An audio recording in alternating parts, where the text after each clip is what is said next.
अस्सलामुअलैकुम नाज़रीन, मैं हूं मंसूर अहमद हक्कानी और आप देख रहे हैं सौतुल हक बगडरा चैनल। आपका खैर मकदम है हमारे इस चैनल में।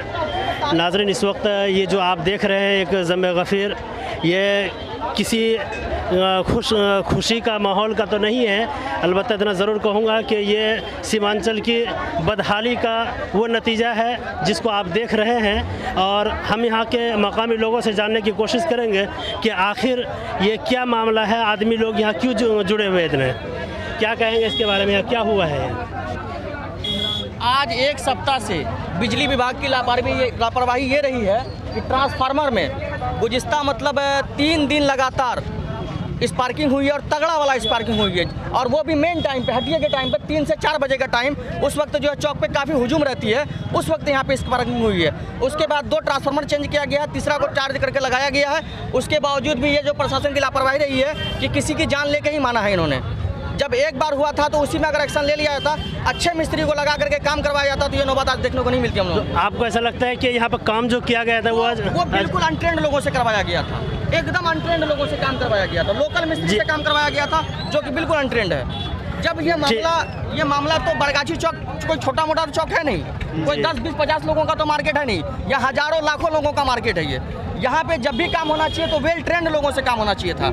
अगर वेल ट्रेंड लोगों से काम होता तो एक बार में ही मामला खत्म हो चुका होता। अच्छा, इसका मतलब ये है कि सरकार की बिल्कुल नाकामी रही है इसमें, प्रशासन की नाकामी रही। तो अभी मालूम जैसा हुआ है कि यहाँ पे किसी आदमी की जान चली गई, तो इसमें बिल्कुल ये जो जान लेके ही मानी है, ये बिजली विभाग तो जान लेके मानी है। अब यहाँ पे जो काम होगा वो हमको लगता है कि हो सकता है ट्रेंड लोगों से कराया जाए, लेकिन आज से पहले अगर ये चीज़ हो चुका होता, ये नौबत आज देखने को नहीं मिलती लोगों को।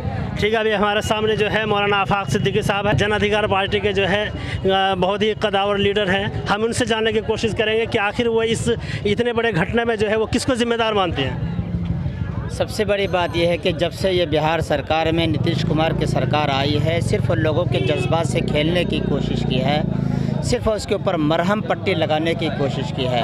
अगर वो पहले से यहाँ पे सतर्क होती सरकार या उनके ज़रिए से जो बिजली विभाग के ज़िम्मेदार लोग हैं, तो ये नौबत नहीं आती।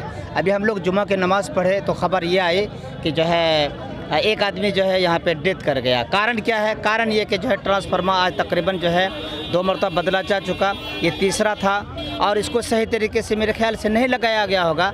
तो अचानक ये आवाज़ आई और इस आवाज़ को देखने के बाद बहुत सारे लोग उमट पड़े कि क्या मामला है। तो ट्रांसफार्मर में आग लगी हुई थी, उसकी वजह से आपस में वायर टकराया होगा और एक पता ये चला कि एक आदमी, उसकी जान बिल्कुल ख़तरे में है। उसको फ़ौरन अभी कुछ लोग उठा करके अररिया हॉस्पिटल लेके गए हैं। अब वहाँ पे क्या होगा कहना मुश्किल है। लेकिन इस लापरवाही से आने वाले इलेक्शन के ऊपर भी कुछ असर पड़ेगा या नहीं? इलेक्शन देखिए, नीतीश कुमार जी बिल्कुल फेल हैं, पूरे बिहार में फेल हैं। लॉकडाउन का मामला हुआ वहाँ पे फेल हो गए, सैलाब का मामला हुआ वहाँ पे फेल हो गए। हमारे इलाके में सैलाब आया, हमारे इलाका को जो है बाढ़ घोषित नहीं किया, यानी अररिया ज़िला को। दूसरी बात यह है कि बिजली विभाग जो है मनमानी है, जिस वक्त आया जितना बिल दे दिया। बेचारे गरीब लोग अपना दिल्ली पंजाब कमा करके लाइट बिल भरते हैं, उसके ऊपर कार्रवाई होनी चाहिए। जिस तरीके से वहाँ पे वो बिल्कुल फेल हैं। इस माना कर मारे डर के जो है वो वर्चुअल रैली करते हैं, आमने सामने आने की उनके अंदर हिम्मत नहीं है।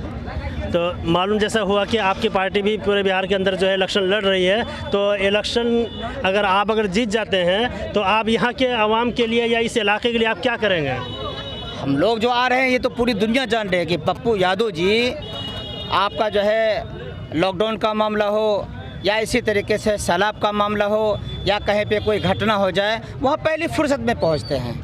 और हम लोग का मामला ऐसा है, हम लोग बिल्कुल लिख करके देने के लिए तैयार हैं और लिख करके देंगे बिहार के आवाम को कि हम जो है तकरीबन जो है 150 सीट पे लड़ेंगे, हमारी कामयाबी मिलेगी। हमारी सरकार अगर बनती है जन अधिकार पार्टी की, तो ये समझिए कि 3 साल के अंदर में हम बिहार के तमाम लोगों को वो फैसिलिटी देंगे जो पूरे दुनिया देखेगी, और एशिया के जो है नंबर 1 हमारा बिहार बनेगा। नहीं, ये जो बदनज़मी आप देख रहे हैं इस वक्त पूरे सीमांचल में, तो अभी आपके सामने भी इतना बड़ा ये हादसा पेश है, तो इस ताल्लुक़ से आप ज़मीनी स्तर पे जो यहाँ के मकामी लोगों के लिए आप ऐसा क्या कदम उठाएंगे आप जीतने के बाद, जिससे कि ये लोगों को बार बार इस तरीके के मुसीबतों का सामना ना करना पड़ सके? कदम सबसे बड़ी बात यह है कि जो सिस्टम है, ये लोग सिस्टम को अभी तक अपनाए नहीं है, मगर हमारा जो सिस्टम होगा वो बिल्कुल नया तरीके से होगा। दुनिया देखेगी, अभी बोल के कोई फ़ायदा नहीं है। हमारा हर काम बिल्कुल नए अंदाज से होगा और हम लोग बातूनी नहीं, फेंकू वाला मामला नहीं करते कि ये बोल देंगे उसके बाद करेंगे, बल्कि जो करेंगे वो दिखेगा और जो कर रहे हैं वो भी बिहार के अवाम देख रही है। ठीक है मौलाना, बहुत बहुत शुक्रिया आपका टाइम देने के लिए।